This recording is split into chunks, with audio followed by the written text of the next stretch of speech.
Are you experiencing back pain that you can't get rid of? Getting migraines, vertigo, having trouble sleeping, and/or brain fog? Do you feel like your medical doctor doesn't understand your condition? Blair Chiropractic might be the solution you've been looking for.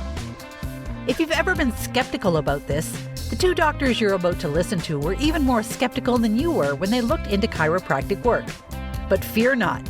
Get expert guidance from the blonde and the bald, Doctors Beth Bagley and Frederick Schurger. These two doctors have extensive experience beyond the healthcare realm and bringing unique vision and healing to their patients. What do you have when you get a biological analyst and an engineer together? Find out right here on another episode of The Blonde and the Bald. Welcome your hosts, Doctors Bagley and Schurger. Welcome, folks, to The Blonde and the Bald. It's Dr. Frederick Schurger. And I'm Dr. Beth Bagley. We have a guest today. We're so excited to have her. We do. We have Dr. Tracey Littrell, who has been our radiologist for these past several years now, helping us out, trying to make sure that all these cone beam CTs that we take are basically, we don't miss anything that's not that's there, because there's so much more information, at least I think there is, on a CT than there is on an X-ray. That really needs a second set of eyes to make sure we don't have any problems. Heck, most X-rays need a second set of eyes to make sure we don't have any problems. So, Dr. Tracey, tell us a little bit about yourself and, sort of your background and what is a chiropractic radiologist? Well, I am a chiropractor, and I think that's important that your listeners know. You don't get to be a chiropractic radiologist without first becoming a chiropractor. And my background is, like so many of us in chiropractic, I did not know when I was younger that I was going to be a chiropractor, and then events happen in our lives that lead us in a direction that's unexpected.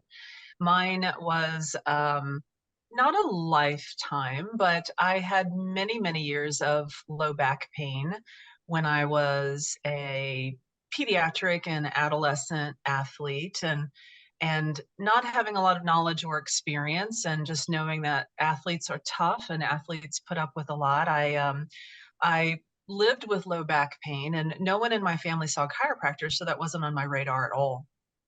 And I went to college, and I went to Purdue University in West Lafayette, Indiana, to become a developmental psychologist. I definitely wanted to be in healthcare, but it seems like a completely different route. But when you take care of patients, that's not the case. Psychology is a good absolutely. Yeah. So it's really not a disparate field at all. And when I was a student there, I met my now husband, and his family went to chiropractors, and I think he probably just got tired of me talking about my back pain. Yep.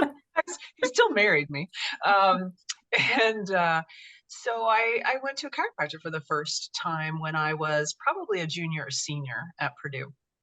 And it took me months. I share the story with my students too, because I think it's important that they understand some of the psychology of the symptoms and symptom management that our patients deal with even before they get to us. And so it was probably 6 months of care before one day it hit me. I am not afraid to bend over anymore. I'm not afraid to reach for something. And this is mind-blowing to me today, because I was probably all of 20 or 21 years of age. Mm-hmm. And I was so centered, but again, I'm going to sound so smart and so insightful, but I was not at all at the time. But it took me many years to realize that I had become back pain, and back pain was part of me. And, in a way that like with addictions, where you have to own your addictions, I feel like back pain was definitely not my addiction, but it was part of my personality, and it drove everything. Because as a young person, I spent an awful lot of time thinking about what I couldn't do. Mm-hmm. And, I can't do that because of my back pain. So about 6 months into care, it just hit me like, oh my gosh, I'm not scared anymore. And I used to be so scared of being hurt, because I had pretty significant back pain. Okay. So anyway, I changed my course, and I'm like, I want to do what you do. And so my chiropractor said, so I asked more about chiropractic, and he was a Palmer grad. So he said, well, you got to go to Palmer. I said, okay. Yep. I trusted him so much. He changed my life. I wasn't going to consider going anyplace else. He was very fond of saying, he had a phrase, he would say, the oldest, the biggest, the best, the oldest, the biggest, the best about Palmer. And then one of the reasons I'm telling this story is that I didn't know I was going to be a chiropractor, let alone a chiropractic radiologist. I was on a different route. And many years later, becoming a chiropractor and teaching at Palmer, I got to teach one of my first chiropractors, one of his sons. Oh, wow. Oh, it gives me goosebumps. I love it. We were halfway or more through the term. Mm. And this gentleman was talking about where he lived, and he mentioned Lafayette, and I went, and it hit me. He has a very common last name. And I never put it together that the last name I was seeing in this student was the last name of my first chiropractor. So so I have now taught the offspring of the man who got me into chiropractic. That's incredible. That's great. No, it makes me tear up too. And when this student graduated, I basically accosted his dad as they were walking away from graduation. Hi. And I don't know if remember what it's like to wear a mortarboard, but it's not really good for your hair. And so I'm like, I had my hair pulled back in this ponytail, and I met him and his wife, and I introduced myself, and I know he must, and literally an alleyway between some buildings. And so I didn't think I'd get a chance to see him, but anyway, I was able to tell him, I got to teach your son. Here's who I am. I don't expect you to remember me, but I appreciate the role that you played in my life. Oh, that's so neat. Oh, I love that story. Oh, so cool. I like telling the story. What you really asked me is about how to be a chiropractic radiologist. When I was at Purdue, I was a psychology major, and I also minored in physics. And yes, those go together like peanut butter and headlights. So that was kind of an odd pairing, but I very much liked physics, and I just wanted some of that science, additional science background. And so I give that as a basis. I get to Palmer, and in the fourth trimester, we had rad physics. And I could not have been more in my element then. I remember coming home to my husband and saying, and looking this book of printed notes, I'm like, look at this. I'm going to be able to take apart an X-ray machine. And I could not have been more excited about the idea of this part of it. Still not really understanding anything about chiropractic radiology. And then when I was in maybe fifth trimester, there's a national conference called the NCLC, the National Legislative Chiropractic Conference, that's held in Washington, D.C. every year. And this is a chance for representatives from our state and national organizations to come together and lobby our representatives in D.C. And so as a student, I was able to go to this, and across the table we had dinner one night with a group of Palmer people, and across the table was a man I hadn't met yet, and that's Ian McLean, who, for any of your listeners who are certainly Palmer grads, but in chiropractic in general, would recognize that name. And I hadn't had a class with him yet or met him yet, but then he talked about being a radiologist. And that was another pivotal moment where I like, wait a minute. Not only can I be a chiropractor, but I can also read x-rays. And then from that fourth trimester on, I set my sights on being a chiropractic radiologist. Amazing. Now I know a few DACBRs DACBR for listeners is what we call a chiropractic radiologist. What does that stand for again? It's Diplomat of the American Chiropractic Board of Radiology. So DACBR is an easy way to say DACBR. And those are the initials, the designation. So like we put DC behind our names, then sometimes people have just like you have other initials. And so DACBR is the indicator that this is a person who has gone through a radiology residency. And those are additional years of training beyond the chiropractic college education, and then importantly has passed at least 2 other board examinations to be able to call themselves a diplomat of the chiropractic, to be called a chiropractic radiologist or DACBR. Fabulous. Sure. DACBR. Yeah. So I know some of them who have been in practice and then become DACBRs, and then some that pretty much just don't adjust patients at all anymore. Do you currently adjust patients at all, or is your primary concern now being the radiologist? It is now. I Yeah. was in active practice for a while, and you probably would have some, both of you, some appreciation for this. When you own your own business and you are responsible for yourselves and so many other people, it's really hard to get away. And even those who, I think all of us, I think anybody in healthcare struggles to get away from the practice that they need respite from, but also, just to turn over that responsibility. And so I had the privilege, even though I was in active practice, when I went over into academia, I was part-time. As a resident, I got to see patients as well. And I actually was a staff doctor at the Palmer clinics for a while. And then once I got out of residency, I really did want to still take care of patients, but I didn't want that one to be that job to be full-time for me. So getting into the residency and then getting into academia and teaching physical diagnosis and clinical psychology, I got to do that for a while. So there's a full circle moment, right? I was going to be a psychologist and then teach psychology.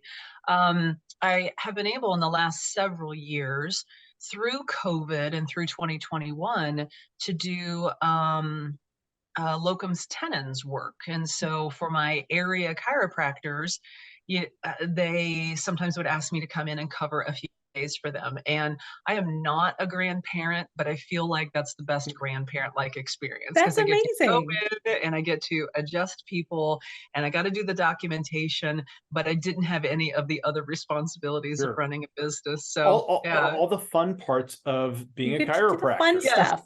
exactly. I really feel like I got the best of that world to go in and take care of patients, and then all right, your regular doctor will see you next week. Exactly. Well, that's fantastic. So have you found that you are, I mean, obviously, for those who don't know, you're still teaching at Palmer College, almost a full course load, aren't you? I definitely have a full course load. I have, I'm in 2 what we call physical diagnosis courses, and then I'm in 2 radiology courses. So I teach physical diagnosis 1 and 2. And that, for your listeners, that takes our students through basically head to toe of the examinations of history, vital signs, eyes, ears, nose, throat, head and neck, thyroid. And then our second course takes them through respiratory, so lungs, cardiovascular, heart, and then abdomen. And then there are other courses that teach about neuromuscular skeletal testing, like reflexes and muscle testing. And I don't teach in the NMS courses, but I teach physical diagnosis. And then I have one of their first radiology courses, that's called Diagnostic Imaging 1. And so I get to see them. It's not their very first rad course, but it's their very first diagnostic rad course. So I get them for that. And then I also get to teach them for their last radiology course in the curriculum, which is chest and abdomen radiology. Amazing. But you don't get to teach the physics. I don't. I'm okay with that. I'm okay with that. I got to admit. I get to reinforce it. Yeah, exactly. I got to admit, when I went, having an engineering background myself, when I went through the program, I'm like, oh, this is going to be easy and fun. Of course, I said that when they introduced the right-hand rule, and the way I learned the right-hand rule in engineering and the way they teach it in school are backwards. It's because it's like this, because I agree with you. yeah, exactly. I figured you'd be like, no, it's and then once you figure it out, it's like, oh, they just have the body, or the body on a slab face up. And right. I still don't understand why we do it that way, but in any case. Either. I've got a quick question. In many schools, there's an expectations for the professors to do research. Yes. Is there an expectation at Palmer? There is. We have a research center, and we have faculty and staff specifically in the research center hired to do that work. And that, since the time that I started at Palmer as a student, that research center, as well as their grant applications and grant funding, has risen. I don't know the numbers, but I know that we as an institution are applying for grants, and we're receiving grants from the federal government, but also from other agencies to engage in research. So we have staff and faculty that are dedicated to that. As an academic faculty person, I am encouraged to engage in research on the level of publication. So maybe not traditionally what we think of as research. I'm not performing controls on subjects, or I'm not performing interventions on controls or subjects. Not that kind of research for me. But my academic research category is to do publications like case studies on some of the interesting cases that come through my practice. Sure. So like the stuff we're sending in for cone beam Yes. readings, that is like, hey, this is weird and different, and maybe this is something we should be pursuing or looking at, would be great places to start and doing a research study on. Exactly right. Sure. And one of the other things that people may be unaware of, about 20 years ago, a lot of the chiropractic schools had their own research departments. That is not the case anymore. I think Palmer is one of the few that still has a fully staffed research department like it is now, which is really saying something to Palmer for keeping that on board. Sure. And it's definitely a source of pride for us to be able to hire faculty and staff that have that. And I'm not sure that I'm going to say that it's a luxury, at least for the institution. I think that's a luxury, to be able to pay people to do this work that's so necessary in our profession. And one of the things that I think people like to think when they hear about research in healthcare in general is that it's all figured out. And that couldn't be further from the truth. Wait, are you saying the science isn't settled? It really isn't. And there's so much, there's been gatekeepers in the research field for so many years to chiropractic from even publishing or sharing what we found. And then they changed the rules at one point in time from what we had been doing, which quite honestly, it's a more rigorous form of research now. But it's neat to see that we have that, and we are slowly, not only that, we are showing that there is efficacy for what we do, as well as huge safety differences between what we do and what the medical profession, for the best intentions, sometimes, things don't go the way that we would like it to. But yet in chiropractic, generally, even the one failed study that didn't pan out the way they wanted to for blood pressure showed that everyone who got a neck adjustment didn't have any, there were no serious adverse events. Yeah. So there's even positive when there wasn't like what they were hoping to see. Sure. And still publishing that is important too, is like, hey, this didn't turn out what we thought, but so unfortunately we don't always get to see the things that don't turn out. We don't, but I agree with both of you. And I think it's important to promote that message that not getting you propose a hypothesis and a prediction of what the outcome of an intervention will be. And sometimes we convince ourselves that what we're doing will create consistently a response. The research that counters our theory is as important as the research that supports our theory. And that, if you're not in research, I feel like that requires a bit of a challenge and a bit of a discipline to say that that message that you thought, the message that you got that's opposite of what you thought it was going to be, it opens up other doors for us in research. So I'm a firm believer that that if a hypothesis is disproven, that is just as valuable as the hypothesis for which we find evidence. Any recent case studies or some things that you can think of that you've seen on maybe some of your private clients or at school that are interesting, or you think that listeners might find information beneficial to them? Boy, at the risk of sounding self-serving, my head is pretty steeped in what I'm doing. Doesn't that sound very self-centered? Well, but that's to be expected. That's okay. I am privileged to be an assistant or is my title associate editor for a journal. And I also am a peer reviewer for ACC, RAC submissions, American Chiropractic College of Chiropractic Colleges, and a Research Agenda Conference, and sometimes get asked to peer review for other journals. So I get a sampling of what other people are writing, and predominantly in the case studies. Mm-hmm. And, case studies, as Fred mentioned earlier, those are the base level. Those are what start us out, what might eventually lead to a controlled clinical trial. That's a challenge, but it might happen. So I feel like there's been, in our profession, there's been more of an awakening and an invitation to publish what you're seeing in your offices, and not just in academia, not just our clinic system, but in the individual private practitioner's clinic. What's happening in your clinic? Tell us about that. So I get to read a fair number of case studies. Most recently, I'm helping an author write about nutrition in incarcerated populations. And wow, was this eye-opening for me. And it seems like maybe that's not, how is that related to chiropractic? And on the surface, it might not seem like it is. When we talk about a person who is of poor nutrition, for regardless of the reason, but specifically in an incarcerated population where cost-saving measures for the penal system are often reflected in very food choices, a lack of the elements that are necessary in fresh fruit. So of those elements that we need in nutrition, they very frequently get packaged food.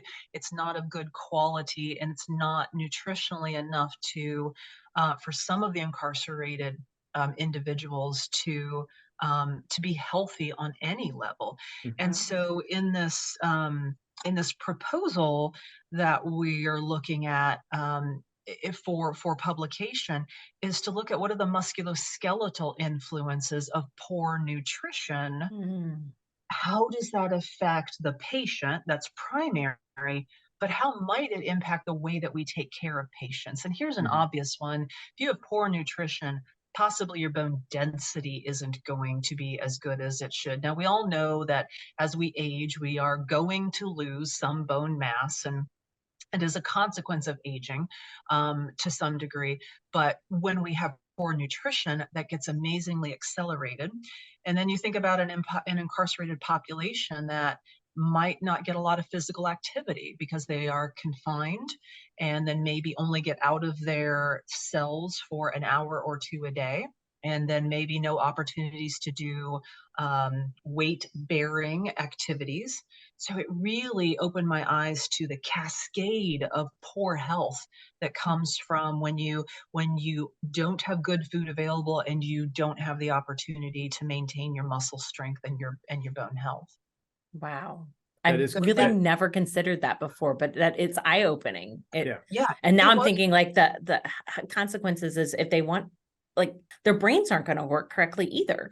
Mm-hmm. Like all of that stuff, because you have to have nutrition for your brain. And there has been some studies and some suggestions that, unfortunately, the way that, the food that gets given to institutionalized patients and people in jails and lockups is poor quality, because it's based off the food pyramid and what the federal government has been saying. Hey, this is what we think is what it is, except for they throw out a lot of the research saying that, no, you need so much protein. Animal protein isn't all bad for you. It's not going to give you all these problems. And the question then comes down to how much of these people's bad behavior really came from the poor nutrition that has been around their life throughout, and they've made poor decisions to put them in there. And then it just gets worse because they can't have choices of what they're going to eat. When we start thinking brain chemistry, just acetylcholine alone, you really need a precursor, choline, which if you're not getting, if people who can't eat eggs for an egg allergy, they need to find some other way to supplement with that. But that's a calming, if I'm not mistaken, acetylcholine is one of the more calming brain chemicals that actually lets your brain relax. And if you're wound up, why do fights break out? Why do people have problems? Why do people get extra time when they're in prison? Because they decided, I didn't like that guy because I was mad. No, that It could be that your brain's dysfunctional because of Exactly. poor nutrition. Wow. Exactly. I mean, I know, I feel like my brain just exploded a little bit. So when you're helping with the author of a study like that, do you get to co-author, or what, how do you get acknowledged in that process? I'm really thankful that you asked this question, because there isn't one correct answer. And what I've learned over the last couple of years is your role has to be established right up front. And meaning, if I'm going, let's say, and I've got a couple of case studies rolling around in my head and partially written down, and I'm going to want help with them. And the reason for that, for me personally, is everything I write, I agree with. And so you have to have somebody else who's objective Mm-hmm. and who doesn't have the skin in the game, how do I say this, who has less of an invested interest in that it's published, but still wants it to be published, right? Mhm. And so I'm a fan of co-authorship, but I'm a fan of, before that ever starts, that you define what the roles are, because there's a lot of misconception, and not just in our field, but where a co-author might think that he or she is only going to proofread, but the primary author thinks that they're going to be doing the literature search, Mm. and going online, or even visiting libraries, or getting interlibrary loans.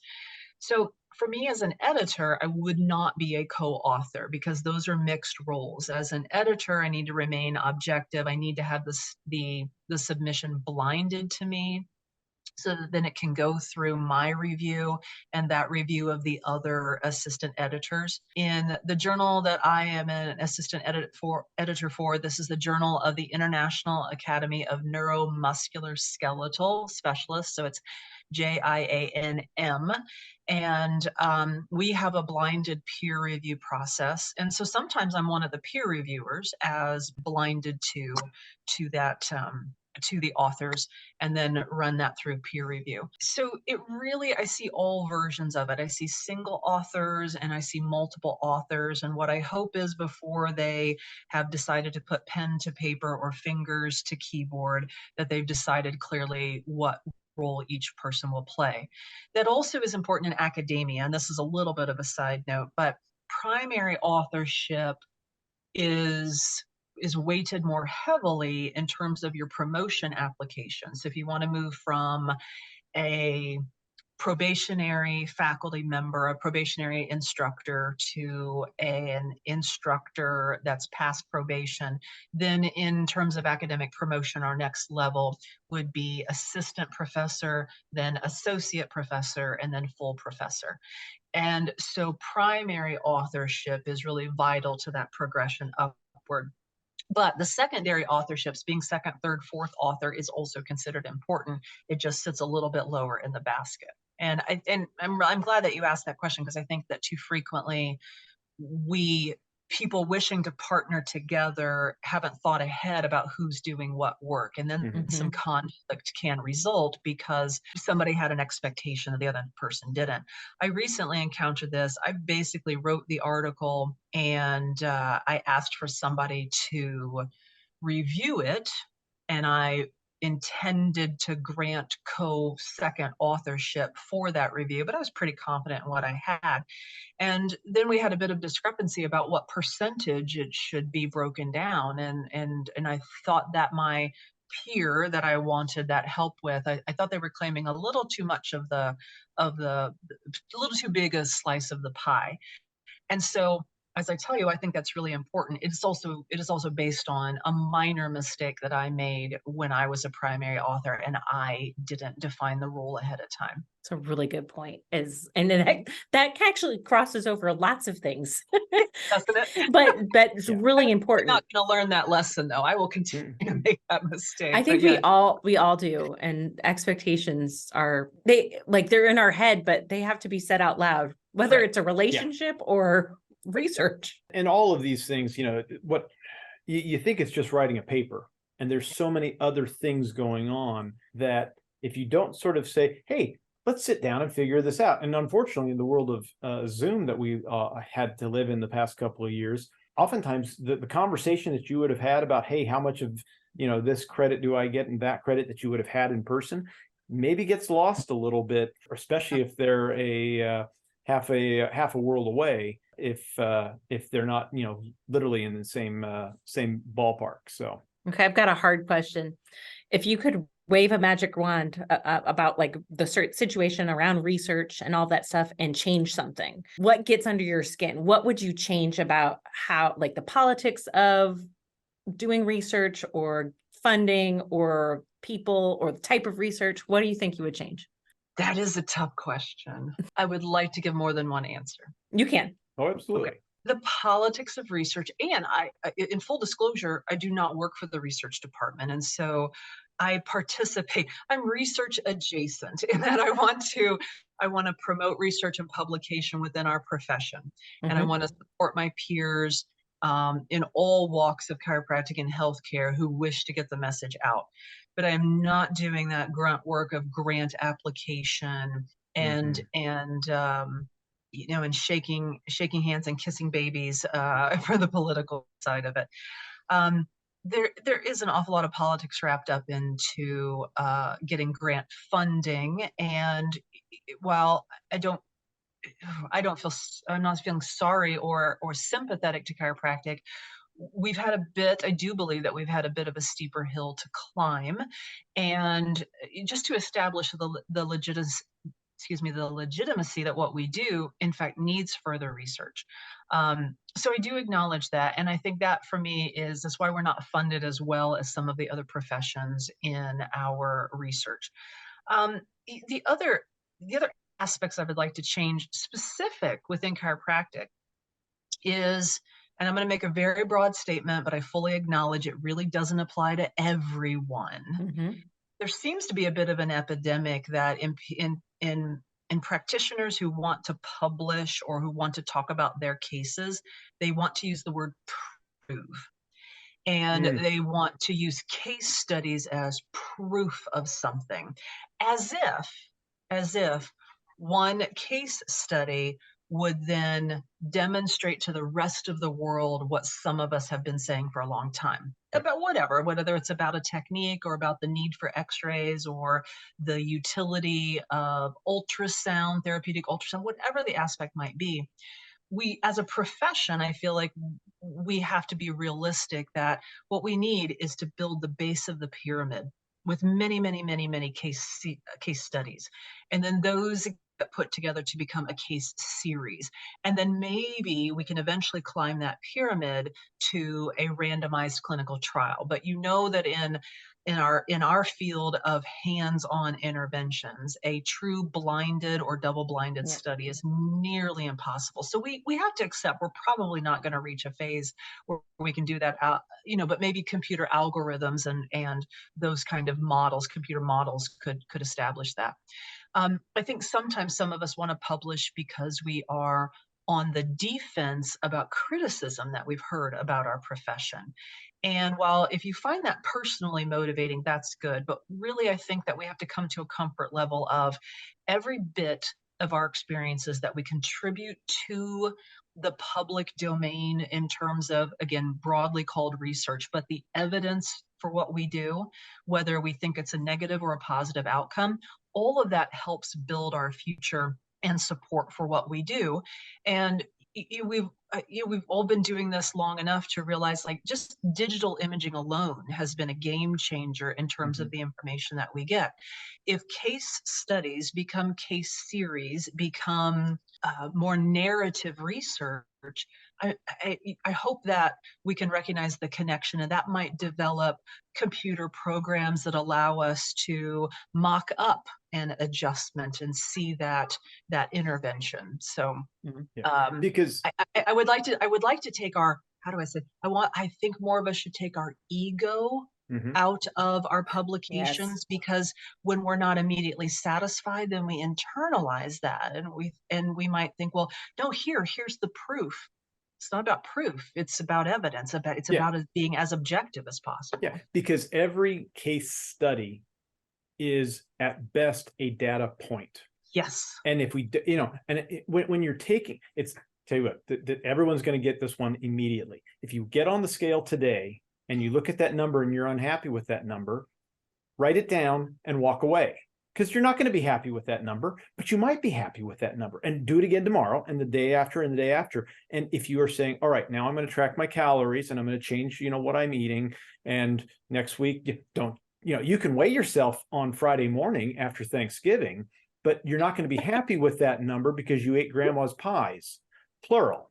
And but then you say, okay, I'm getting back on my regular eating habits and and then you see the data go in a different place. It is all data. And again, a case study is a data point. A case series is a little bit better, that you go say, oh, I've seen this trend here. This is why I want to put these cases together. But it doesn't necessarily, it just sort of says, hey, this is a direction. This direction makes sense. But one of the favorite stories that I heard, and I don't know if this is true because I haven't been able to sort of confirm this, but I was sitting in a sophomore engineering class, and they were bringing in professors and interviewing them, and they were supposed to, give a presentation to my class. And I remember the professor that came in and basically said, here is why calculus is important.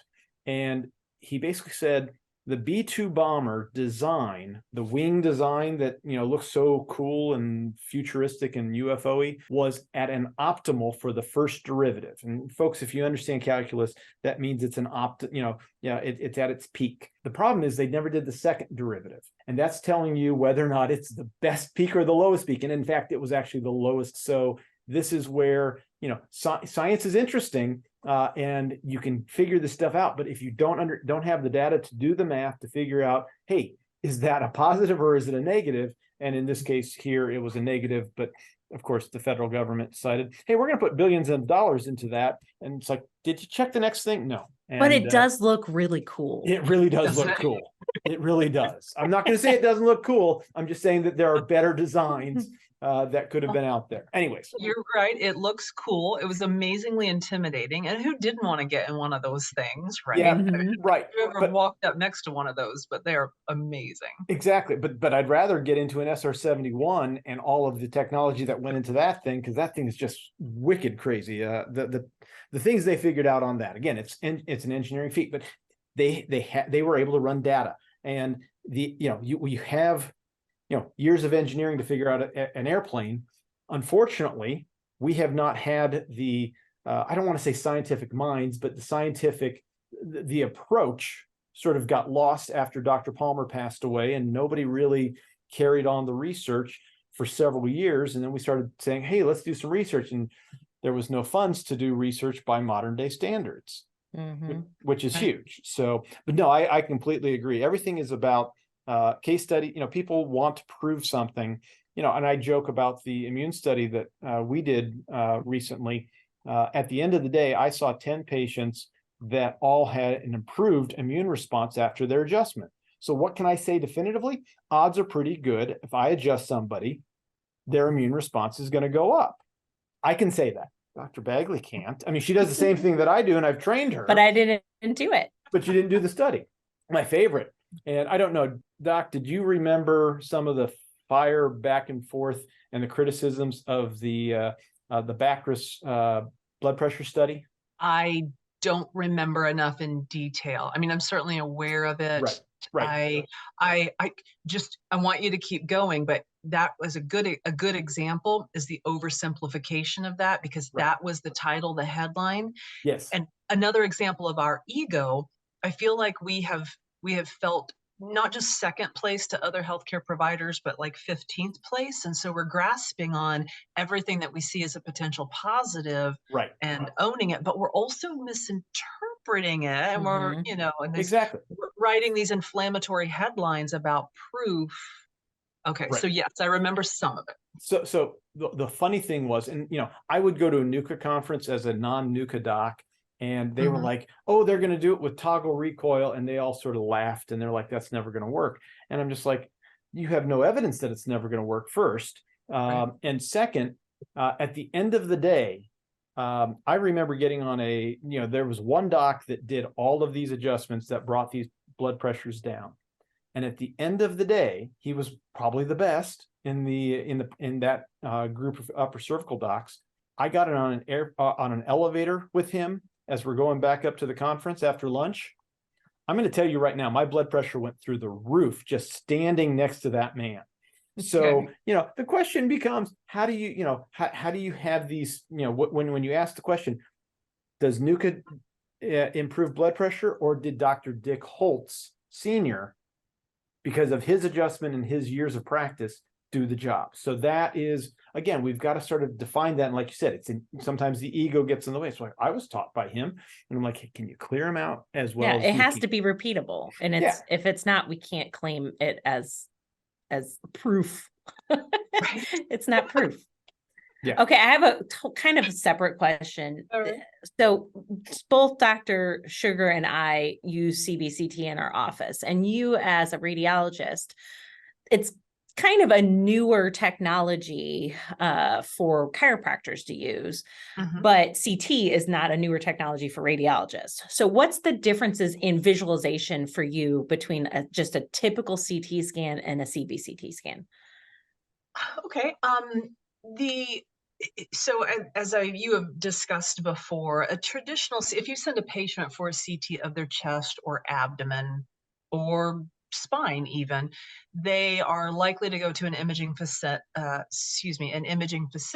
and have what's called a fan beam CT. And fan beam CT, which is so nicely named in comparison to the cone beam CT, but it gives your listeners a great idea of the path of the X-ray, the spread of the X-ray. So fan beam CT is quite a bit wider, and fan beam CT is higher ionizing radiation dosage, and the consequence of that is it gives us really great and the potential for very fine detail. Fan beam CT has some flexibility in the thickness of the slices. Now, that sounds very aggressive, but we're going to shoot this X-ray through the patient, and we're going to shoot the radiation through the patient. And as we move the radiation source, we can image the patient in tiny little slices. And fan beam CTs aren't the same for every person because it relies on the reason for the study. For example, if I go to the hospital and they think that I have a bowel obstruction, they're going to do an abdominal CT, and it's going to give us gorgeous detail of the organs, of the bowel, of the air within the bowel, of the contents of the bowel. It's also going to give me really excellent view of the vascular structures. It's going to take a lot of ionizing radiation to do that, but if they think I have a bowel obstruction, it's appropriate. But the abdomen is pretty darn large, and so the slice thickness is fairly thick, maybe on the order of about 5 millimeters. So we take a 5 millimeter slice, and then we have a small space in between with no slice, and then we do another 5 millimeter and another 5 millimeter, etc. On the other hand, let's say that I have lung cancer of any form, and I'm being treated for that, and I'm being monitored for it. There's a different version of CT, fan beam CT, where the slices would be much thinner. And so if we're trying to monitor, let's say, a person's response to treatment of their lung cancer, then it's really important that we take really skinny slices through the chest to be able to see, has that tumor or tumors, have they grown or have they regressed? And then there's a third order of a CT called spiral CT. And spiral CTs, instead of slicing the patient top to bottom or bottom to top with radiation, the spiral CT is very literal. There is an X-ray source that truly spirals around the patient, or the patient moves through the spiraling X-ray source, and then there are no disruptions to the image. It's truly a solid exposure for the patient. And if I had lung cancer and I was being monitored for a whole bunch of teeny tiny nodules, I would want, at least on occasion, a spiral CT. All right, all of that is leading up to this. Cone beam CT offers us an amazing amount of detail, but it does so with less radiation, and it does so in a manner that it can be coned coned down to smaller body parts. As you know, this was first. I agree with you. It's relatively new to the field of chiropractic, but maxillofacial area specialists and orthodontists have been using it for several years. And I don't know who we have to thank for bringing it into chiropractic. And I'm a little bit ashamed, not, globally ashamed of us, that we didn't think about incorporating it a bit earlier because of the amazing detail that we can have with not just the teeth, but of course, as we focus on the occiput and the rest of the spine. So there is a bit of a difference, as you two well know, in the technology. And cone beam CT is not as high resolution as that spiral CT or the very thinly sliced CT that I was talking about earlier. But for the larger structures that we see in the soft tissues and the bony structures in the head and neck region, it's really very appropriate.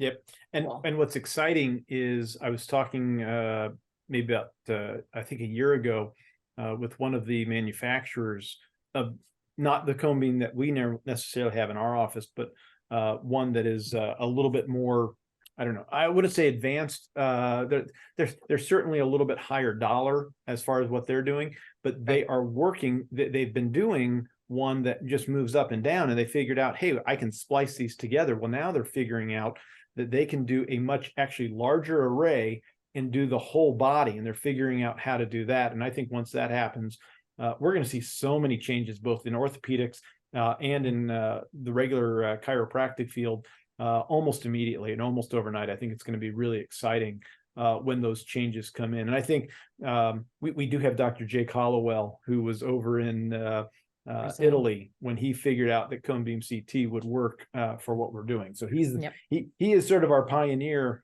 into this this work. And then but again, we've been slowly incorporating it into the Blair offices throughout the country, as well as other upper cervical practices. So it's really exciting to see where that's going. Now, you brought up a really good point about the ionizing radiation being significantly less. And depending upon how you parse the data, and I've seen some different studies that even in a regular X-ray series, modern X-ray technology is still much better than it was 50 years ago.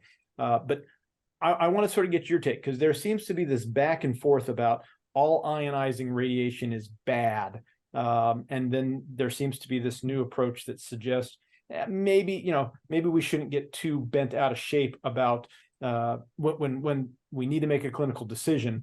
Let's not let's get the imaging. So I'm gonna, as you're not surprised to hear, I mean, I love the field so much that there's an inherent bias to me, in my opinion. I love X-ray, I love imaging, so I lean towards the pro imaging because I get to see the value of it. On the other hand, I have the responsibility to guard it, to make sure that the use of it is benefits the patient and benefits the whomever the doctor is, or the healthcare provider that they're seeing, chiropractic or otherwise, that it is the best fit for the patient. I was talking to somebody the other day. He works in a hospital system, and this was a conversation about not related to imaging, but he was saying that he virtually never sees x-rays anymore because working in the hospital system, so they might take a chest x-ray, but they tend to go right to CT or MRI for predominantly musculoskeletal concerns. And I get that if you're a hospital and you have it and you can, and it is, both of those techniques, the CT and the MRI, are going to offer us so much more detail than we can get with X-ray. And his point wasn't that X-ray is bad. It's just that he's gotten out of habit of interpreting those because they're going almost always right to the advanced imaging. So I think that we do have, and this is, I feel like this is just an extension of our conversation about research, where we want to take the answer that fits what we need first, and we want to support that answer. And so and here's what we'll find, there are some within any profession, but in our profession, who absolutely want to x-ray every single patient, and therefore they will find a rationalization, a clinical rationalization for that. And then there are others who skew the other way, like there's no need to do imaging. I think they're both wrong. Just to be really blunt, I think there's no reason to take an approach to everybody gets an X-ray or nobody gets an X-ray. And if I substitute different procedures, everyone gets a, everyone gets a laminectomy. No one gets a laminectomy. We've got to be reasonable in between. I think that ionizing radiation has been vilified on many levels, and sometimes appropriately so. Yes. When it was all that we had, when it was the only tool that we had, we probably overused it. And I mean, we in healthcare, not just chiropractors. And then the response to that has been by some has been, if it doesn't give us what we need, if it doesn't impact the care of the patient, then we shouldn't do it. And I think that's a pretty reasonable approach to this. I think that very often this profession and others operates in the extreme of always and never. I think judicious use of ionizing radiation is the purview of our profession and others. Don't feel bad about taking it if you think that it's necessary. And why would you think it's necessary? Because your education and your experience tells you that the entity, the condition, the diagnosis that you're looking for will either be confirmed or excluded by taking the X-ray. Now substitute anything else in. It will either be included or excluded on cone beam CT or MRI or colonoscopy, whatever that might be. And we have probably as a professional, in healthcare, we've probably overused ionizing radiation. I think for those of us who aren't in a hospital system, I think sometimes we're a bit naive about how much ionizing radiation patients get because they're seeing other providers. So they're getting chest x-rays from their pulmonologist, and they're getting hand x-rays from their rheumatologist, and they're going to a walk-in clinic for a suspected fracture, or if they're being treated, as you two know very well, if our patients who have chronic illnesses, malignancy or otherwise, repeated CTs and repeated chest x-rays are the norm. So what I've asked my students to do is don't be naive. Don't be naive. What you are going to do with a patient by taking an x-ray might be exactly what is necessary. Right. But to oversimplify it to say, they've crossed my threshold and I'm going to take x-rays on everybody, that doesn't serve the profession or the patients well. Definitely not anti-ionizing radiation. I feel like the pendulum is now back to the middle. Where and it's not an all or nothing anymore, and I'm seeing far more now. Also that digital radiology has helped us significantly. Significant. Yes. Well, and this has been the evolution of radiology in general, because the stuff when chiropractic, when BJ Palmer bought the second radiology machine in the world back in 1910, right? That was a low frequency, high dose machine. And just within, I knew a doc who had one. Oh my gosh. He would take a couple of pictures. He basically had to give it away when he was, and just basically say, we're writing this off, we're chopping this up. It's junk. But in fact, I saw two of those just in my time in practice. But the one that I have, which was modern X-ray since I'm guessing maybe the 70s, but certainly the 80s, as the technology was advancing, was a high frequency, low dose machine. And again, like you said, digital has taken it to the next level. Cone beam is taking it to a next level. So as technology progresses, when people would go to the shoe store, put their feet under the fluoroscopy thing and just hang out there, and then they'd burn out their toes, literally, because of the dose of the radiation dose they had. So, we understand. Yeah, I'm now, glad that's not like that anymore. Exactly. So there are things that we did, and sometimes people have to realize, it's like some days I want my flip phone because it would be a whole lot less annoying than this thing, but there's a lot of benefits to an iPhone, and some would argue that mine is a archaic piece of junk because it's a 7 instead of whatever 15 or what. Yeah, whatever. This one. So yours tracks you better. Mine's amazing. So last thing I just want to say is, Dr. Littrell, thank you so much for coming on today. Yeah. I feel like I want to go back in time or make myself younger so I can go to Palmer and be one of your students, because we could talk probably for 4 hours, but we won't keep you all day. I feel the same.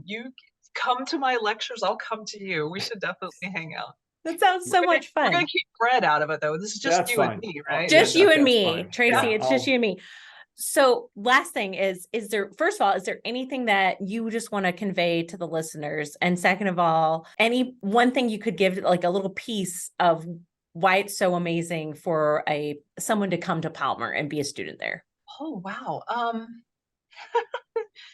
To the listeners, in general, I feel like we should have confidence in what we do. And I hope every person out there who's taking care of other people has confidence in the decisions that are right for them and for their patients. And that, again, not to oversimplify, but when you're following your head, your teaching, your experience, and you value that, and you're not second guessing yourself, you're most likely doing right by that patient. I think an offshoot of that is I've learned that the older I get, I have pride in myself and my work. Mm-hmm. And the beneficial part of that is, but not too much pride to not admit when I'm wrong and to not admit when I need help. And so I would hope that your listeners don't get their pride wrapped up into that it's any kind, that it's not an aid to the patient by seeking out help. I think too often in healthcare in general, we're leaders, we're doers, we're fixers, but we think we have to do that all ourselves. And I couldn't do what I do without having a team around me. A lot of it I do by myself, but it is with the support of my family and my coworkers. And I think we need to spread that message a bit more. And then as far as Palmer goes, well, man, I am Palmer loyal, but and so, it's a place that I've made my home. I am proud of Palmer. It's the advances that we made just in the long time, but relatively short time that I've been there. I am very impressed with our academic rigor and continue to do so. The support that administration has given us in terms of we almost always have with very little pushback. We have the technology that we need. We are progressive. In some ways, our IT and Center for Teaching and Learning, they're pushing the faculty to be even more progressive. We're being driven by those who support that technology. So my heart is at Palmer, and I am proud to be a Palmer grad. I do have to say, though, I have clients who graduated from possibly all of our chiropractic colleges, and I have pride in all of us. I will not be one that would ever say, well, you have to go to XYZ school because that's the only place where you will flourish or grow or blossom. And in each person who may be considering becoming a chiropractor, you have to find a best fit. And if it's Palmer, we're going to welcome you with open arms. But if it's Logan, they're going to welcome you with open arms. You have to find the place that fits best for you. Absolutely. Okay. Yep. So I want you to plug your website so that doctors that are listening here can find you to start a relationship with you so that they can get better reads on their images. Thank you. That's so nice. I have a very boring website name. It's my last name. So it's Littrel Radiology, Littrell radiology.com. And maybe even simpler, my email is DACBR.com, is DACBR@me.com. Because Fred, I'm an Apple user. I know it. I know it. Same here. We will put these in your show in the show notes here, but I am 100% with you on that Mac stuff because they work. Yep, they definitely do. Love it. Well, Dr. Fred, where can they find you? I'm at KeystoneChiroSPI.com and all the socials in Springfield, Illinois. And I'm in St. Louis, Missouri, PrecisionChiroSTL.com. Dr. Tracey Littrell, it was just amazing having you today. Thank you so much. I am so honored. You're my first podcast. You may be my only ever podcast. You'll get called into others. It just happens. So. Oh, no. Now that they know that you can do it. Yep. Well, thank you so much. Stories, though. Thank you. All right, folks, we'll be back with another episode of The Blonde and the Bald next week. You have a great day. Bye, everyone. That's all for today's episode of The Blonde and the Bald. Don't forget to like, share, and subscribe. If you enjoyed today's show with Drs. Bagley and Schurger, remember, don't give up and just live with the pain. Come back next week and get more answers and solutions. Visit our websites at KeystoneChiroSPI.com and PrecisionChiropracticSTL.com for more info, and catch all the episodes of The Blonde and the Bald.